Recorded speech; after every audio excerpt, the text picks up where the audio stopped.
Hello and welcome to Slate Money, your guide to the business and finance news of the week. I'm Felix Salmon of Axios. I'm here with Emily Peck of Axios.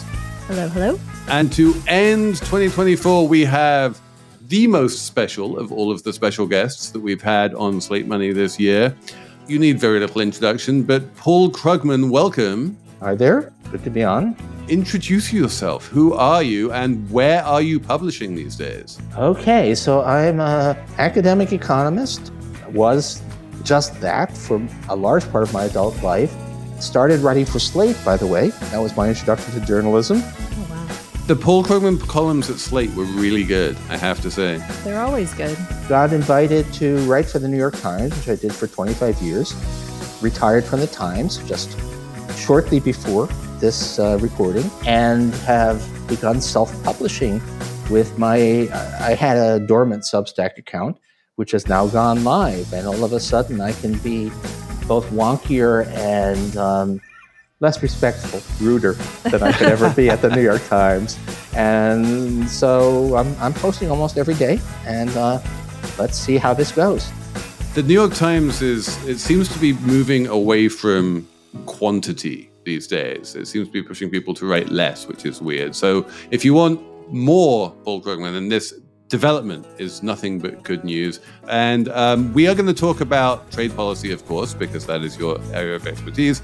We're going to talk about the Trump administration, what it's going to do in terms not only of trade policy, but also fiscal policy.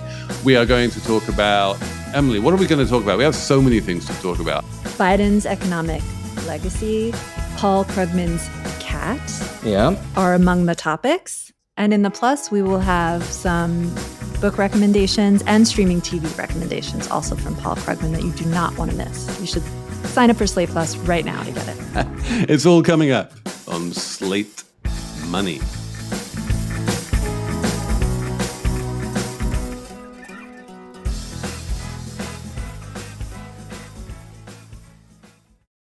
This episode is brought to you by Google Gemini. With the Gemini app, you can talk live and have a real-time conversation with an AI assistant. It's great for all kinds of things, like if you want to practice for an upcoming interview, ask for advice on things to do in a new city, or brainstorm creative ideas. And by the way, this script was actually read by Gemini. Download the Gemini app for iOS and Android today. Must be 18 plus to use Gemini Live. Hey, aren't you that PBM? Middleman, at your service, doctor. Don't you get rebates that save money on medicines? Oh, PBMs like me get big rebates. So why do patients tell me they're worried about their costs? No one says we have to share the savings with patients. Congress should make sure medicine savings go directly to patients, not middlemen. Visit phrma.org/middlemen to learn more. Paid for by pharma. So, Paul, you are world-renowned as an expert on trade, and so I feel like this is the obvious place to start. We have a president-elect who is obsessed with trade in weird ways and wants to throw tariffs hither and yon all over the planet, which he threatened to do last time and kind of sort of did. What is your sort of big picture view of where we're at and where we're going and, what to expect at this point? Okay, I mean, at one level, we're trying to model Donald Trump's mind, and that's not a happy enterprise. He's been all over the place on lots of policy issues. And what his true views are on abortion, Social Security, whatever, it's hard. Maybe he doesn't even have true views. But he has always been, as he would say, a tariff man. He's always had the worldview that if we sell more to another country than they sell to us, we win. If it's the other way around, we lose. There's no indication that that view has changed at all. He seems to have been completely unmoved by all of the warnings, not just from pointy-headed intellectuals like me, but from Wall Street, that his tariff ideas are a really bad thing. So I think we have to, and given the peculiar structure of U.S. law, he pretty much can do whatever he wants. So I think the best bet has to be that he's going to go through with quite a lot of this. The thing that struck me is that one of the great trade achievements of his first term, if you can call it that, was USMCA. He single-handedly renegotiated NAFTA, created this new thing called USMCA, the US-Mexico-Canada Agreement. And now he seems to have decided that his own USMCA is a terrible idea and that we should impose 25% tariffs on both Mexico and Canada. Is that a threat? Is that actually remotely possible? Well, that's one of the things we're trying to figure out. I mean, USMCA was mostly NAFTA with a few twiddles, and then he got to stick his name on it. So he essentially kept NAFTA intact.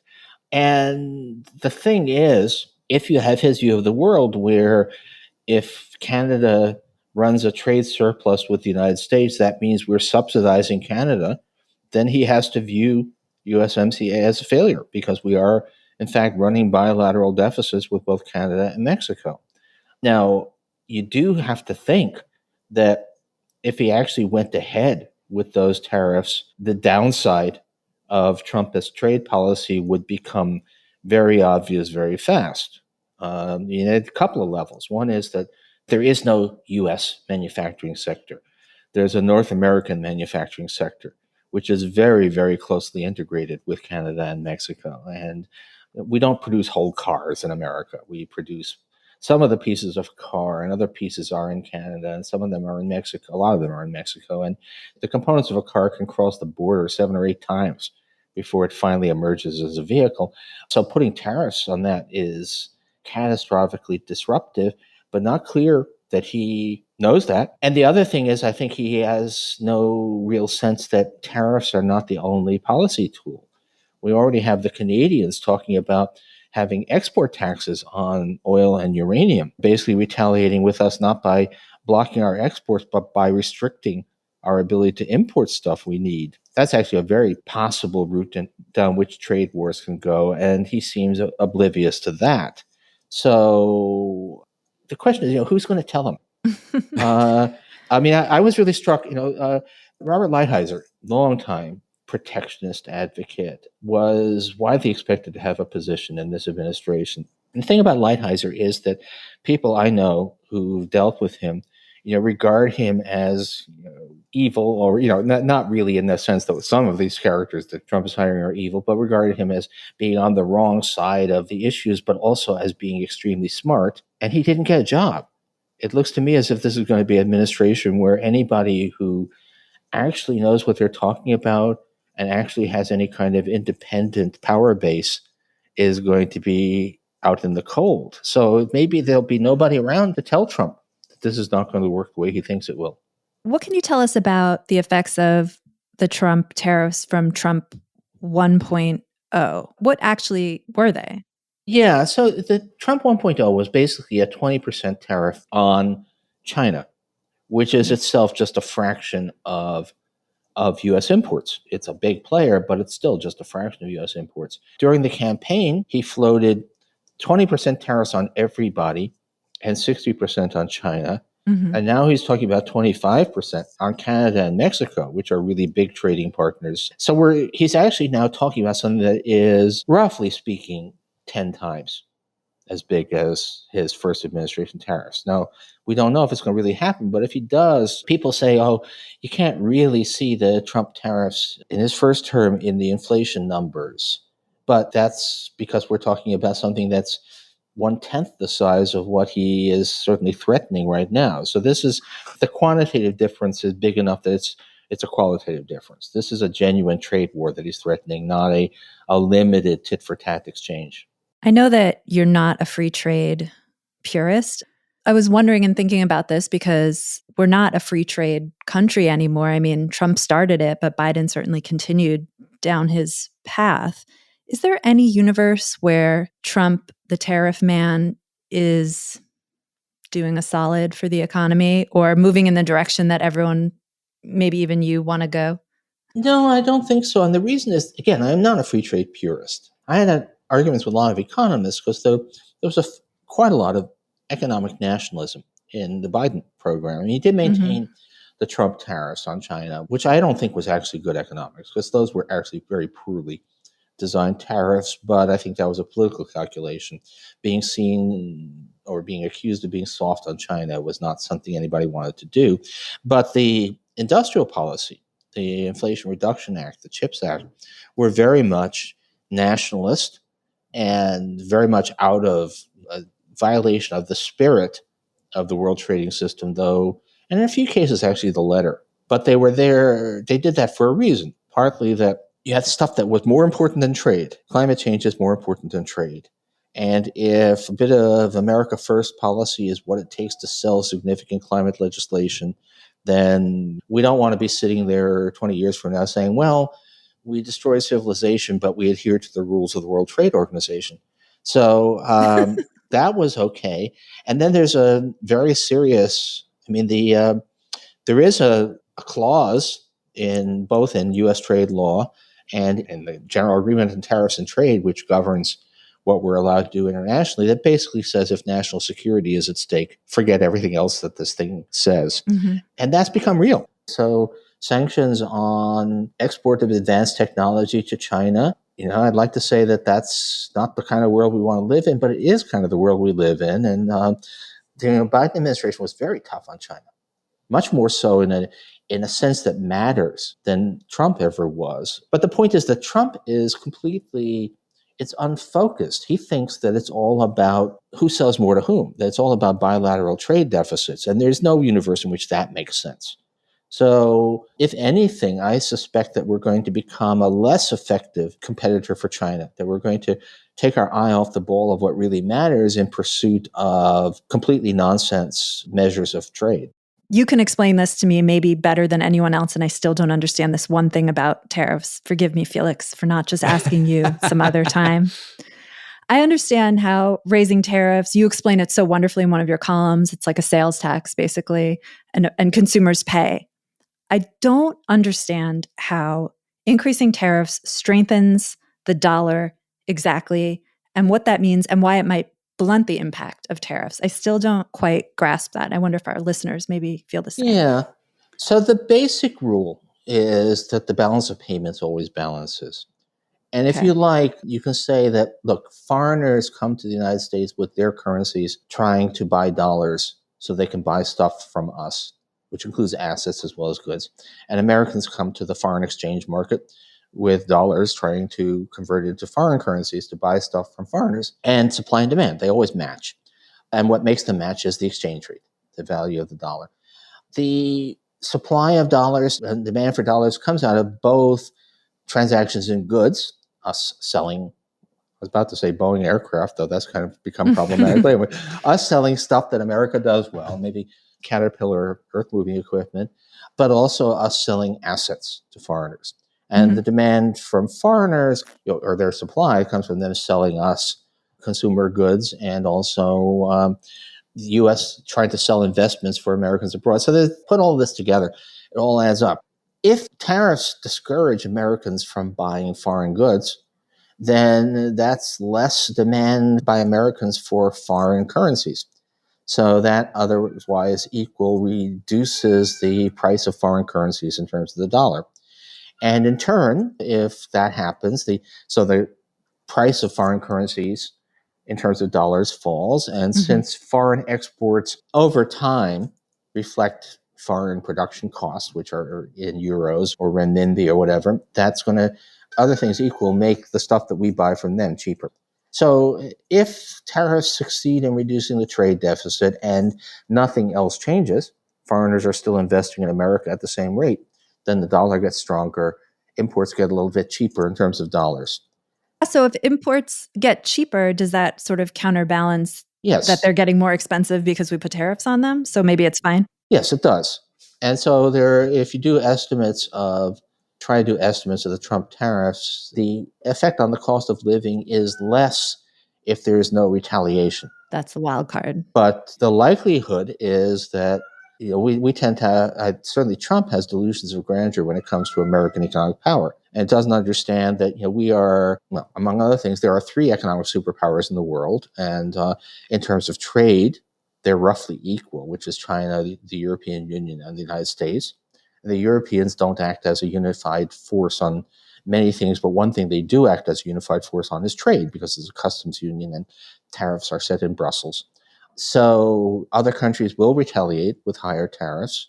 So we'll buy less from them, but they'll buy less from us as well. And then the real shocker, I think, is that we're starting to realize that they may also act directly to drive up the price of our imports. So you have the Canadians threatening to put taxes on exports of oil and uranium to the United States.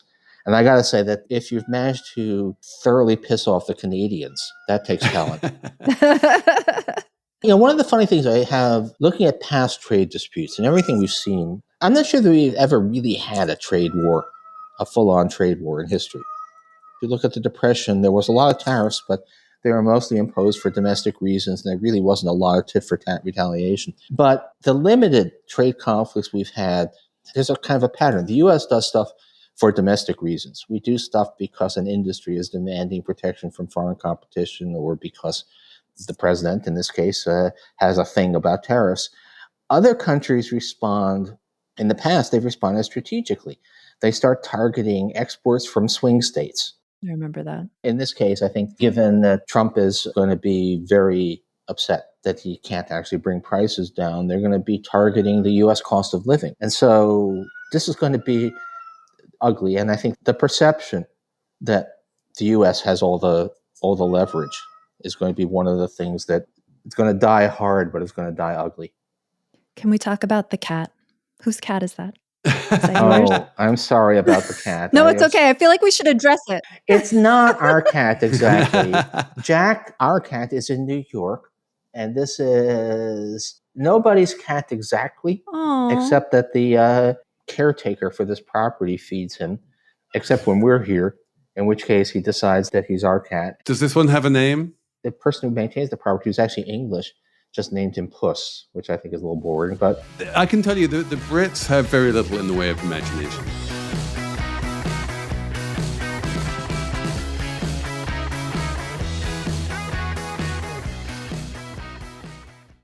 When it comes to smart money management, one of the best pieces of advice is to make your money work for you. Well, Discover is accepted at 99% of places that take credit cards nationwide, and you automatically earn cash back on all your purchases. That means there's plenty of opportunities to make that money work. So shop smarter, not harder, basically anywhere you go nationwide. It pays to Discover. Based on the February 2024 Nielsen report. Learn more at discover.com/creditcard. Slate Money is sponsored this week by GiveWell. It's a non-profit. It researches and recommends giving opportunities, and it is committed, and has been for years, to maximizing the impact of donations. Each recommendation that GiveWell makes is grounded in months of rigorous research and transparency to ensure your contribution has the greatest possible impact on the world. GiveWell has now spent over 17 years researching charitable organizations and only directs funding to a few of the highest impact opportunities they've been able to find.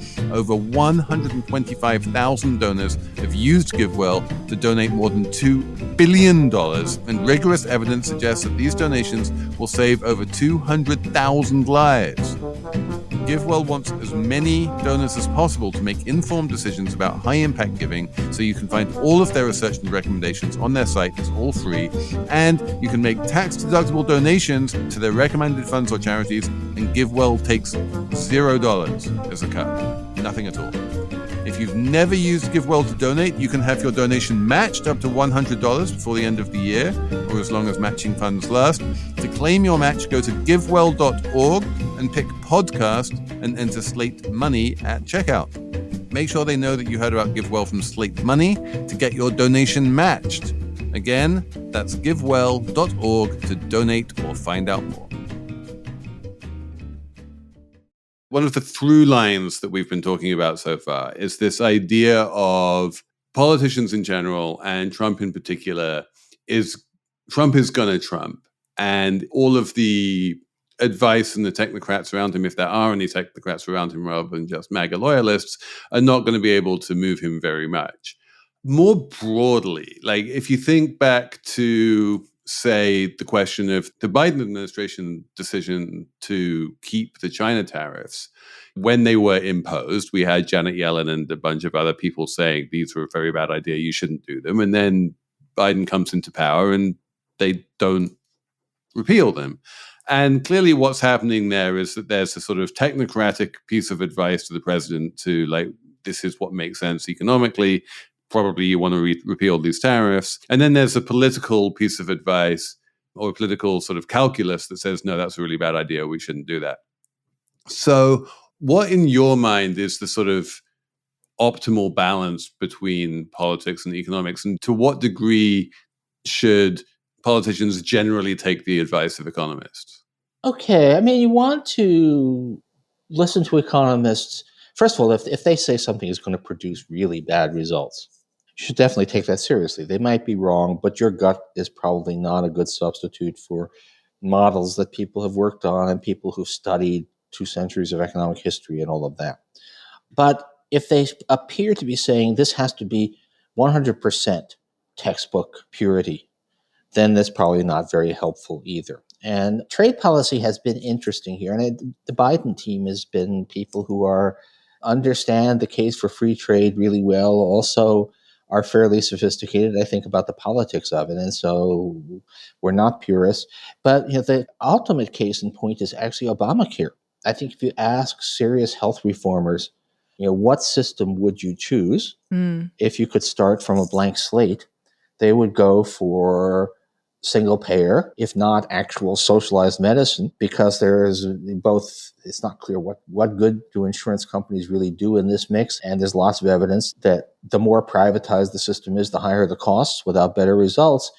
But Obamacare was actually put together in advance, largely by academics who understood all of that, but were also political realists and who said, going to all of the millions of Americans who have employer-sponsored healthcare and think it's okay, and saying, we're going to replace it with something completely different, trust us, it'll be better.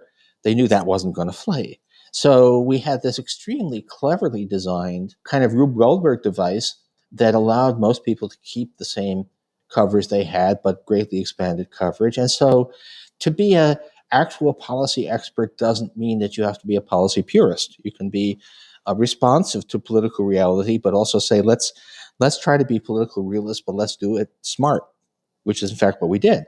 I wonder if now that calculus changes, just thinking about the United Healthcare CEO and what's happened there and all the grievances against health insurance firms that surfaced, if you had to do Obamacare now, if there would be more appetite for single payer. It's a real possibility. I now have a newsletter, and I did put up survey results, which said that most Americans with private health insurance are satisfied with it. Right. But those surveys are a couple of years old. What would it say now? And that's a real possibility. It's possible that Bernie Sanders was just premature. Next time if we ever have another real election, and the next time we do have one, that it may well be that the appetite for saying throw the bums out and let's have Medicare for all will be substantially higher than it was in the past. Paul, this is a question which I have asked Emily and various other people many, many times in the past, and I would love to know what you think. Do you have a favorite country when it comes to healthcare? Do you think there's a country out there that does healthcare right? That's an interesting question. 10 years ago, I would have had a lot of good stuff to say about the UK. And not just that they have screwed up, but they've also, I think, showed that the problem with a genuinely socialized medicine, actually having the system run by the government and run by professionals, is that it becomes a piggy bank for politicians. They figure, okay, we can squeeze another 100 million pounds out of it and another 100 million pounds, and it's still working, and let's squeeze another. And then one day, all of a sudden, you realize you've really devastated it. And the difference about a single payer system like Canada is that it's an entitlement. It doesn't specify a budget. It specifies what they'll pay for, and you can't do that. So I don't know. I mean, right now, if you look at what systems really seem to work best, it would probably be the Nordics. Always them. Who do, in fact, have kind of NHS-style systems, but haven't slashed them to the bone the way the Brits have. And then there's the French system, which delivers astonishingly good results at relatively low cost, and we have no idea how. Every time I've tried to get an explanation for it, it's just so Gallic that it goes right past me. So, but look, I mean, the fact of the matter is, I mean, the Brits are having, I suspect they'll eventually, by popular demand, get it together. There are 3 different ways you can get universal coverage. You can get a kind of private provision with subsidies and regulations and sort of nudge it into position. You can have single payer where the providers are not government owned, but the money is government, which is, by the way, the US is a lot closer to that than people realize. Or you can have actual direct government provision.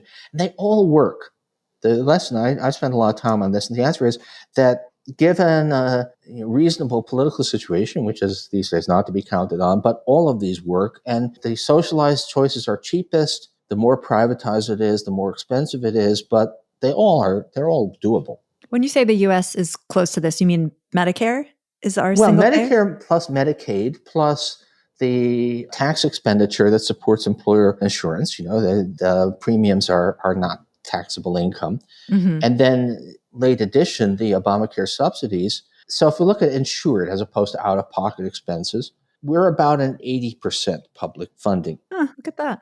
More people are privately insured, but that's because the expensive cases, which is the old and the seriously ill, tend to be covered by Medicare and Medicaid. So it's really kind of astonishing when you look at how small a fraction of U.S. healthcare spending is actually paid for by private insurance premiums. That's so interesting. And they should just finish the job.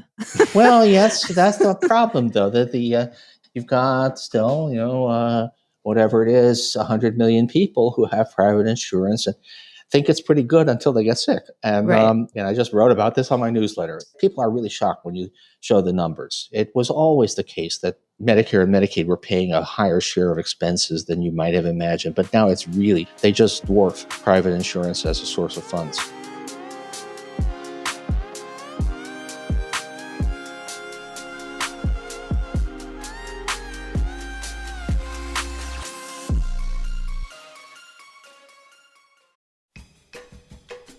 Slate Money is sponsored this week by Public.com. Did you know you can lock in a 6% or higher yield with a bond account at Public.com?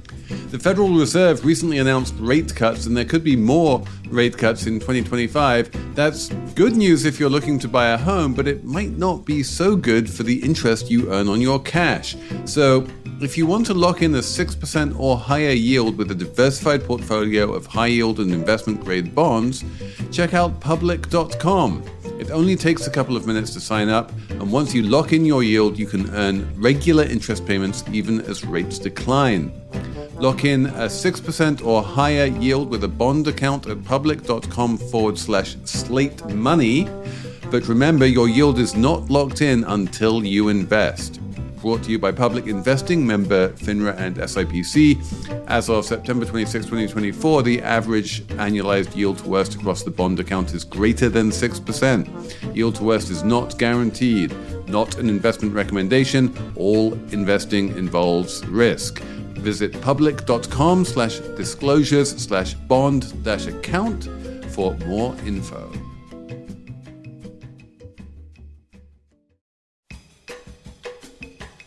This podcast is brought to you by Progressive Insurance. Fiscally responsible, financial geniuses, monetary magicians. These are things people say about drivers who switch their car insurance to Progressive and save hundreds. Because Progressive offers discounts for paying in full, owning a home, and more. Plus, you can count on their great customer service to help you when you need it. So your dollar goes a long way. Visit Progressive.com to see if you could save on car insurance. Progressive Casualty Insurance Company and Affiliates. Potential savings will vary. Not available in all states or situations. Should we talk about the economic legacy of President Biden? Are we up for that discussion? When I brought it up in other contexts, I was laughed at. People are like, he lost. Doesn't matter. His economic legacy is high inflation that everyone hates. And that's the end. But I bet that you have a different take. Yeah, I think he's going to be the Harry Truman of economic policy. A generation down, people are going to look and say, hey, he was a really good president. The fact of the matter is that the U.S. had 2 years, basically 2 years of high inflation. So did everyone else. Ours started a little sooner and ended a little sooner, but the cumulative rise in consumer prices is basically the same across all advanced countries. And the reason for that is that it was mostly, in the end, about supply chain disruption in the aftermath of COVID. And there was really no way to avoid that except to keep the economy depressed so that demand for durable goods stayed low so we didn't overstress the supply chains, but that would have meant millions fewer jobs in the service sector. So there was really no way, there was no good answer there, except, I mean, in fact, relative in terms of if your goal was to have a quick recovery from COVID without a sustained rise of inflation, we did it. We actually pulled off a near miracle in terms of immaculate disinflation. Yeah. And the trouble is that politically, that rise in prices, even though it was not Biden's fault, even though it was basically nobody's fault except the COVID-19 virus, was politically toxic because people, when prices and wages both rise, people think that they earned the wage increase and they think that the price increase was done to them. Right. And if you want to claim that Biden should have done something really different and then he would have won the election, or then Kamala would have won the election, exactly which Western leaders have prospered politically in recent years, right? I mean, we are doing better than Germany or France. That's right. Even politically, we're probably doing better than Canada. We're doing a hell of a lot better than Brazil. Well, Brazil is a whole other story, and Brazil has, it's the old Brazilian joke. Brazil is the country of the future and always will be. But no, yeah.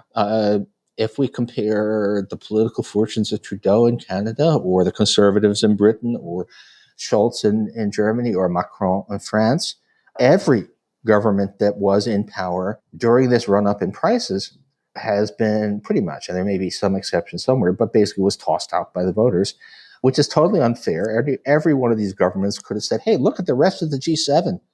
This has happened everywhere, but that's not very many voters do that. Right. And so I don't know that there was a way to avoid this. And the fact of the matter is that in the end, the U.S., well, not in the end, as of the end of the Biden administration, maybe underlying inflation is 2.5 instead of 2. But it's, we're getting pretty close to getting back to target inflation. And we did so with an extremely rapid jobs recovery, rapid economic growth. It's all great, except that it was politically toxic. And now comes the next guy who bids fair to do really serious damage to all of that. So let me ask you about fiscal policy in particular. Let's stipulate that the Biden stimulus did not cause inflation, that the inflation was everywhere, whether there was stimulus or not. The Trump stimulus was broadly welcomed by everyone and a very good idea in the face of the sharpest and deepest recession that any of us can ever remember. And then there's this V-shaped recovery, and then Biden comes along and says, we need to do another stimulus which is just as big. With hindsight, even if it doesn't prove inflationary at all, is it really necessary? Okay, it really wasn't about a fiscal stimulus, although it did actually act as a fiscal stimulus. But if you look at what Biden was doing, a lot of it was social policies, meaning enhanced subsidies for Obamacare, aid to state and local governments, which were financially stressed and hoping that they could get stuff, restore services. There were some things in there that you could say really weren't all that necessary. And it was a bit of a Christmas tree, but and what you're calling the Trump stimulus, of course, is the aid during the COVID slump, which was vastly, we got through that with amazingly little misery. And Biden threw a bunch of extra stuff in, and maybe it could, I could slash a few $100 billion from it and say that these things really weren't necessary, although there was an element of log rolling, whatever, involved in getting the thing through. But they had learned a lesson. Obama went way underpowered with his response in 2009, which, if we go back to the record, I was tearing my hair out over. Was that because he was listening to economists? No, actually, it was funny. He was as far as we can tell. Larry Summers was, I think, telling him what he wanted to hear. But apparently, Christy Romer's numbers looked a lot like mine. which said that this is about 1/3 of what we really need. But he was listening to Wall Street people who were saying, "Oh, the bond market will punish you if you do this," or he's just inclined to go soft and figuring, "Oh, we can go back to Mitch McConnell for more." And it's like, yeah, right. But the Biden people were very aware that they had one shot. So they were just front loading. They were trying to save the planet. Yeah. They were front loading. Now, it turns out that wasn't quite true, because they did get, against all odds, they did get the Inflation Reduction Act, which, despite the name, was really environmental policy. They got that through, which was a big surprise, I think, to everybody, that they even managed to get it through. But fundamentally, they were very much aware that they had one shot at doing stuff. And so they front loaded, they possibly overloaded, but it's, in the end, if you look at the economic numbers instead of the polls, it looks like it was all okay. And I wonder about the industrial policy legacy, if that will be something, like you're saying, in 10 years, 20 years, we'll be like, oh, look at that, if that has legs. We have a chip sector now. We never had that before. Well, right. And a battery sector, and and actually that may turn out to be successful even politically. If you view it not as, how do we elect a Democratic president, which obviously didn't happen, but if you look at it as, how do we make these environmental and strategic policies durable? How do we make them things that even a Republican administration will find hard to undo? The jury isn't out on that yet, but but it does look like we're getting substantial pushback, that a lot of those basically green energy subsidies may well survive even under Trump, because there are all these Republican Congress people who are saying, hey, that factory in my district will die if you take away that money. That's how you do it. It's creating facts. So that may actually have turned out to be not an election winning strategy, but a strategy for making sure that the things that you thought were really important on policy are a lot more durable than they might otherwise have been. It reminds me of Obamacare, sort of. I mean, that was a hard fought battle to keep it, but it was, once it was out there and people started to like it, it was hard to pull it back. Yeah, that's when Nancy Pelosi said people will have to see it in action to understand what's in it. And she wasn't saying we pulled one over. She was saying that people don't read white papers. People go through lived experience. And once it was there and had been there for a few years, huge. It's extremely difficult to pull back. And by the way, the sort of second round of that is the enhanced premium subsidies under the Affordable Care Act. Republicans are going to have a really hard choice now whether they really want to undo that. They expire. Yeah. But if they allow them to expire, then there will be tens of millions of people suddenly saying, why did my premium just go up 300%? So what's your outlook for fiscal policy under Trump? We have Scott Bessent, the Treasury Secretary nominee, coming in saying he wants to slash the deficit to 3% of GDP. We have Elon Musk saying he wants to dismantle huge parts of the federal government, and yet the executive branch is not actually in charge of fiscal policy as the legislature. What do you think the Republican-controlled Congress is actually going to do? I'm actually quite uncertain here. Surprise.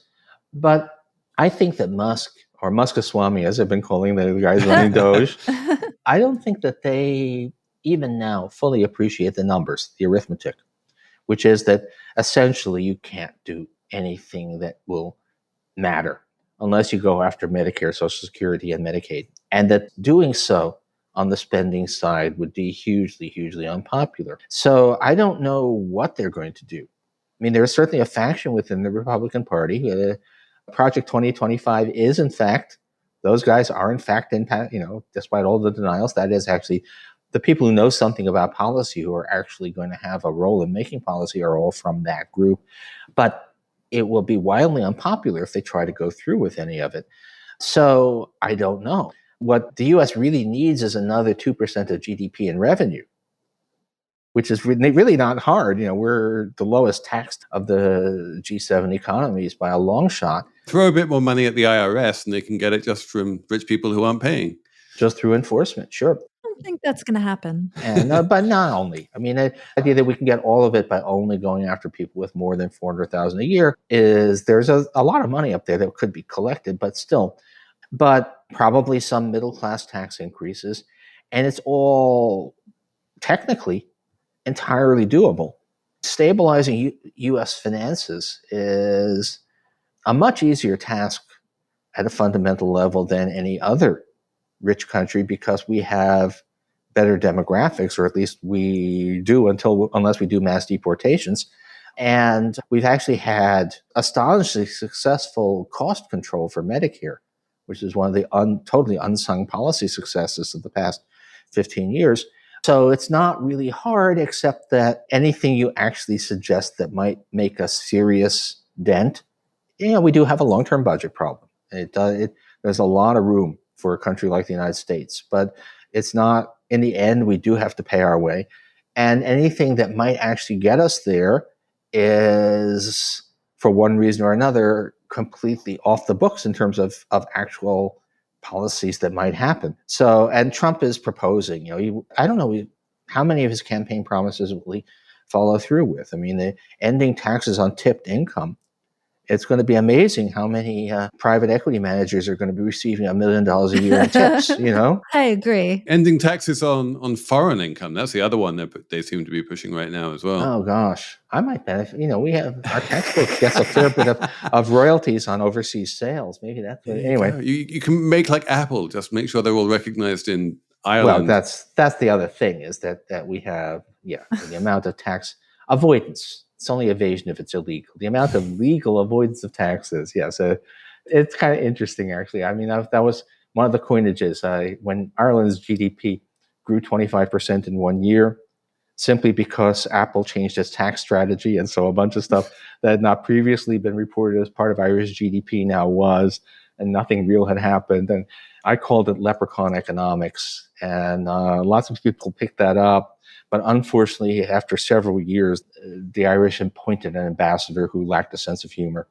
And so I got banned from using the term in the Times.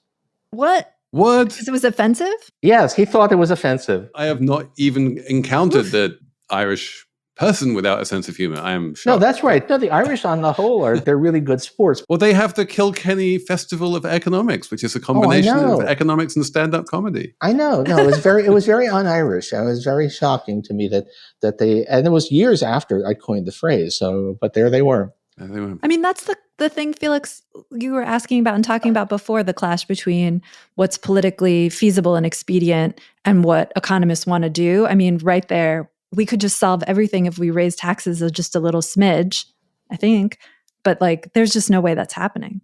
Yeah, I often wondered, other countries at different times, but in my career, the only time I actually spoke directly to a person with real power, told him what he should do, and he actually did it, was actually Prime Minister Abe of Japan, of all things. And I told him, do not raise the value-added tax right now. You still need to break out of deflation. And I'm sure there were lots of people telling them that, but they needed an external authority. But the point was that Japan was all set to actually do a tax hike falling on the middle class. And, that's completely inconceivable for the United States. Yes, except for these tariffs. Well, the tariffs will be interesting. I mean, the trouble, we'll see what happens when, if they actually go into effect and they actually start to bite. But the only reason that's on the agenda is that Trump has this mystical belief that somehow foreigners will eat them.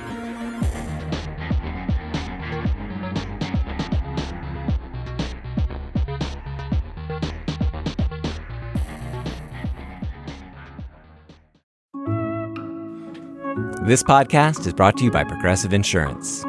You chose to hit play on this podcast today? Smart choice.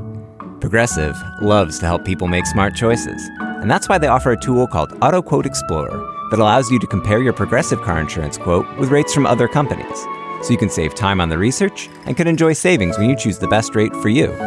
Give it a try after this episode at Progressive.com. Progressive Casualty Insurance Company and Affiliates. Not available in all states and situations.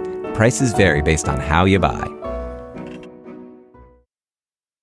We should have a quick numbers round. Emily, you said you were very excited about your number this week. I am excited about my number. It is 1,000. That's tons of butter. All right.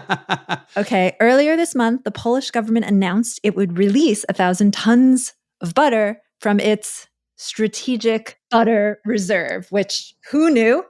We have a strategic oil reserve here in the US, but the Canadians have a strategic maple syrup reserve. Yes, yeah, I know that's that. right. I read about it in notes from Poland, and then I just had a little panic attack that it was misinformation, but I noticed the Financial Times has covered it, so I'm very confident now. Apparently, 200 grams of butter in Poland is now costing more than 50 zloty, or at least it was before they released the butter. And that, based on my Googling, is like less than a half a pound of butter for like $12, which I don't know if you guys buy butter in the US, but it's way cheaper here. According to CPI, it's like less than $5 for a pound of butter. So it's like crazy expensive. So I don't know what else to say, except I wish we had maybe an egg reserve here, a strategic egg reserve. Maybe Biden would still be president, you guys, if we had combated the eggflation of a few years ago. I feel like butter, if you freeze it, can keep indefinitely, whereas eggs, maybe not so much. The thing that I always keep on thinking about, which famously for decades, the price of tortillas in Mexico was set by the government because they were such an important part of daily life. You can't leave that up to the market. And I feel like butter is something that the Polish government should just make sure that people aren't spending too much on that. Well, I'll say one more thing about butter keeping indefinitely. I've also read up recently on the Irish bog butter, which in Ireland, they used to keep the butter in bogs or something. I don't know. And still today, they're digging up this really old butter. Vintage butter. So it does keep. I don't know if anyone's actually eaten it. I hope not. But there you go. It's peaty. Oh. I'm going to come out with 309,000, which is the number of dollars that you need to spend minimum if you want to buy this new car by Faraday Future, which I was sharing around in the Axios Slack, which I was like, I put a photo of it in there. It looks like a $15,000 Chinese EV, and it costs $309,000, and it has something called anti-gravity seats. All right. And I think this is just, if we need proof that money has ceased to have any meaning, the $309,000 station wagon that will probably be a brick when Faraday inevitably goes bust in about a year and a half has to be up there. Why would you not want gravity for your seat? If anything, I definitely want gravity for my seat. I want to stay seated, courtesy of gravity. Yeah, thanks, gravity. You're useful. That's bizarre. Okay. I do have a number for you. Please. Which is 2 tons. Because crypto has been something that, obviously I've been interested in for a long time and have been in many meetings where sophisticated financial types, economists sort of have asked, what are the legitimate use cases for this stuff? And I recently realized, and Substacked about it, that was the wrong question, because who said it has to be legitimate? And if we ask about illegitimate stuff, there's that big business. The vast bulk of U.S. currency in circulation is $100 bills, primarily, presumably, for illegal activity. And there's about 60 $100 bills in circulation for every man, woman, and child in the United States. So that's just showing you that the business of moving money around in ways that are hard for law enforcement to track is quite big. But turns out, especially given inflation, that currency denominations are not big enough. And so the 2 tons is, so Assad, a little while before his fall, did actually pay. The Russians demanded some money back for their efforts in keeping his reign of terror in power. And he transferred $250 million in cash to Russia in the form of $100 bills and 500 euro notes. And it weighed 2 tons, which is not that trivial. You can't stick 2 tons of stuff in the false bottom of your briefcase. And on the other hand, by the standards of modern money laundering and crime, $250 million. I mean, I've used the Dr. Evil image too often, $1 million, but that's just not a lot of money in today's criminal world. That's like half a Leonardo painting. Yeah. So that kind of highlights why we still have 0 legitimate use cases for cryptocurrency, but illegitimate use cases, money laundering, ransom payments, a string of 1s and 0s don't weigh 2 tons. I'm reminded of long conversations I used to have with John Taylor back in the Bush administration when he was sending 747s full of U.S. banknotes to replace the Iraqi currency. Yeah. And this massive long thread that I had about when Hugo Chavez was president of Venezuela, he decided that he wanted to repatriate all of the Venezuelan gold that was sitting in the New York Fed in New York. And he was like, I'm going to bring it back to Caracas. And like, how do you move all of that gold from New York to Caracas? It's non-trivial. Yeah, that's an old story. Apparently de Gaulle was horrified to find out that French gold reserves were actually just sitting in the basement of the New York Fed. I said, we need to get it back to France. And then they started to look at the logistics. And it was just, even then, when it was, it was just impossible. Ladies and gentlemen, you heard it here first. This is the actual use case for Bitcoin. You can move things around without any weight. Crime. Paul Krugman, thank you so much for coming on this show. It's been an absolute delight having you on. And thanks everyone for listening. Thanks to Jessamine, Molli, and Cheyna Roth for producing. And thanks for emailing us on slatemoney@slate.com. We will be back in the new year with another year's worth of Slate Money.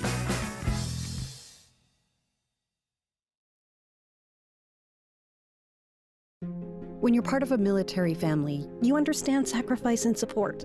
So at American Public University, we honor your dedication by extending our military tuition savings to your extended family. Parents, spouses, legal partners, siblings, and dependents all qualify for APU's preferred military rate of just $250 per credit hour for undergraduate and master's level programs. American Public University. Value for the whole family. Learn more at apu.apus.edu/military.